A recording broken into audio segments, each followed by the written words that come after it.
J'appelle à la barre Éric Fassin, sociologue.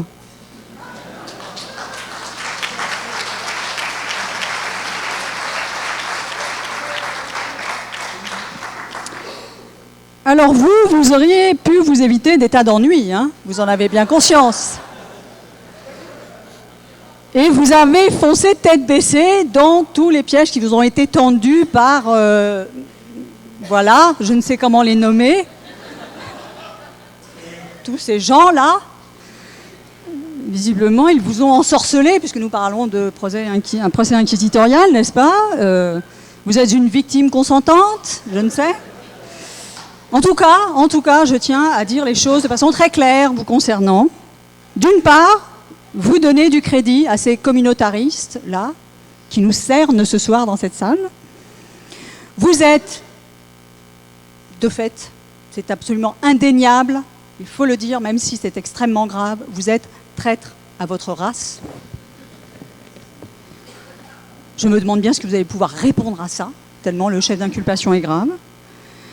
Et alors, vous vous imposez, fort de vos privilèges blancs, hein, deux blancs au milieu des racisés, et je dois bien admettre qu'effectivement, je vous ai fait bénéficier d'un traitement de faveur, n'est-ce pas?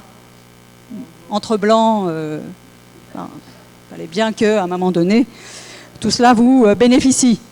Mais vous bénéficiez aussi d'une circonstance dont je ne sais si elle est atténuante ou aggravante. Il va falloir vous en expliquer. Hein, c'est selon. Vous êtes non seulement traître à votre race, mais vous êtes traître à la sociologie. Là, j'avoue que je ne sais absolument pas comment vous allez pouvoir vous sortir de ce pétrin. Vous avez la parole. Je vous souhaite bon courage. Merci, Madame la juge. Si je suis communautariste, est-ce que c'est en tant que communautariste blanc ? Ou bien est-ce que vous suggérez que je suis venu ici pour incarner la diversité ?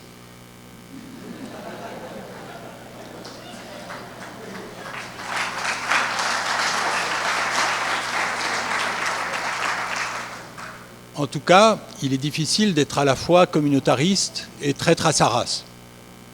Il faut choisir. Pour ma part, en tout cas, je plaide coupable d'antiracisme politique. Avec d'autres, des personnes éminentes telles que Madame la juge,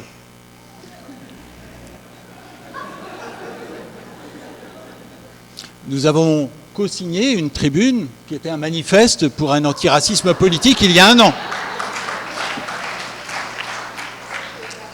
Alors il y en avait d'autres. S'il vous plaît, arrêtez de parler de ma vie privée en public. Il y en avait d'autres comme Rokhaya Diallo, ou bien comme Louis-Georges Tin, ou bien comme Serge Guichard, ou bien comme Laurent Lévy, il y en avait d'autres. Mais ça n'excuse pas tout. Le fait qu'il y ait un antiracisme politique, ça veut dire que ce n'est pas seulement un antiracisme moral. L'antiracisme moral, c'est d'avoir des bonnes intentions. L'antiracisme politique, c'est de se poser la question des effets de ce qu'on fait. Et d'autre part, si on avait un manifeste pour un antiracisme politique, c'est qu'on pensait qu'il est politique aussi au sens où l'État joue un rôle. Donc, si l'État joue un rôle, ça veut dire qu'on ne part pas des communautés, mais qu'on part de l'État et de la manière dont l'État traite des gens. Par exemple, les Roms. Par exemple, les musulmans. Par exemple, les descendants d'immigrés, etc. Donc l'antiracisme politique, ça sert d'abord à reconnaître le fait qu'avec les meilleures intentions du monde, Madame la juge, vous et moi appartenons à un monde, le monde universitaire, où tout le monde est antiraciste, presque de manière unanime, et où tout le monde est blanc, presque de manière uniforme. Donc l'intention n'explique pas tout. Si on veut avoir un antiracisme politique, eh bien, ça a un avantage, c'est que si on voit ce que l'État fait à des gens, on s'aperçoit que l'État s'adresse à des gens différents et donc qu'il peut y avoir des coalitions possibles. Des coalitions entre des gens qui sont différents mais qui quand même sont confrontés à l'État d'une manière ou d'une autre. Le deuxième intérêt de cette politique de coalition, c'est que ça nous permet ensuite de nous apercevoir qu'on n'est pas d'accord entre nous sur des tas de choses, c'est-à-dire de faire de la politique comme tout le monde. de commencer à discuter de tous les sujets qui nous divisent aussi. Mais d'abord, en partant de ça, c'est-à-dire du fait que l'antiracisme ne peut pas être un antiracisme uniformément blanc. Aujourd'hui, si on a un antiracisme de couleur et un antiracisme blanc, eh bien c'est une défaite des deux côtés. Donc pour ma part, je crois à un antiracisme politique. Et donc, je me fais traiter de traître. Par exemple, j'ai reçu, la veille de Noël, il y a 1 an et demi, une lettre chez moi avec un petit dessin reproduit d'un tract de 1943 qui disait « Où qu'il soit, quoi qu'il fasse, les traîtres seront châtiés ». Et il y avait une potence pour décorer. Donc ce manifeste que j'ai reçu à la maison et qui était anonyme, c'était parce que justement je participais, je justifiais, je légitimais le grand remplacement. C'est-à-dire le chef d'accusation qui a été formulé ici. Donc effectivement, je crois que c'est ça la bataille aujourd'hui. Et pourquoi ça gêne des gens si des gens comme moi, blancs, se sentent concernés par le racisme, et y compris les politiques de racialisation de l'État? Pourquoi c'est gênant? Parce que ça rend difficile de dire qu'il y a d'un côté les communautaristes et de l'autre les universalistes. Aujourd'hui, eh bien, ce dont on s'aperçoit, c'est que souvent les universalistes sont blancs et ils ne se font pas traiter de communautaristes, et que souvent, ceux qu'on traite de communautaristes, ils ne sont pas blancs. Donc le fait de ne pas être à sa place, c'est aussi une manière de faire que ça se dise un peu moins facilement. Et ça crée quelque chose qui, à mon avis, peut avoir une utilité politique. Cette utilité politique, c'est de dire qu'il y a en fait non seulement un paradoxe minoritaire. Le paradoxe minoritaire, c'est qu'il y a des gens qui demandent à prendre la parole en tant que minorité, pour ne pas être traités en tant que minorité. Ça, c'était l'idée de Joan Scott, l'historienne. Mais il y a aussi un paradoxe majoritaire. Le paradoxe majoritaire, c'est qu'aujourd'hui, il est, à mon sens, souhaitable qu'il y ait les Blancs qui prennent la parole pour dire qu'ils ne partagent pas le fantasme d'une France blanche. Merci.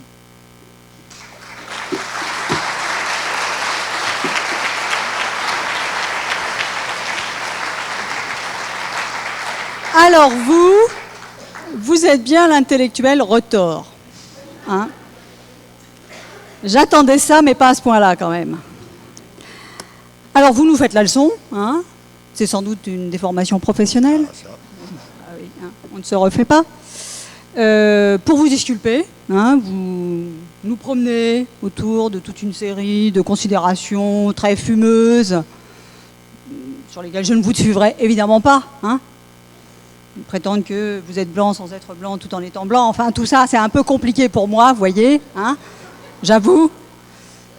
Et alors cette tentative que vous faites là de nous placer sur le même plan, comme si nous avions des affinités quelconques, mais je ne vous autorise pas, Monsieur Fassin, à ce genre de procédé.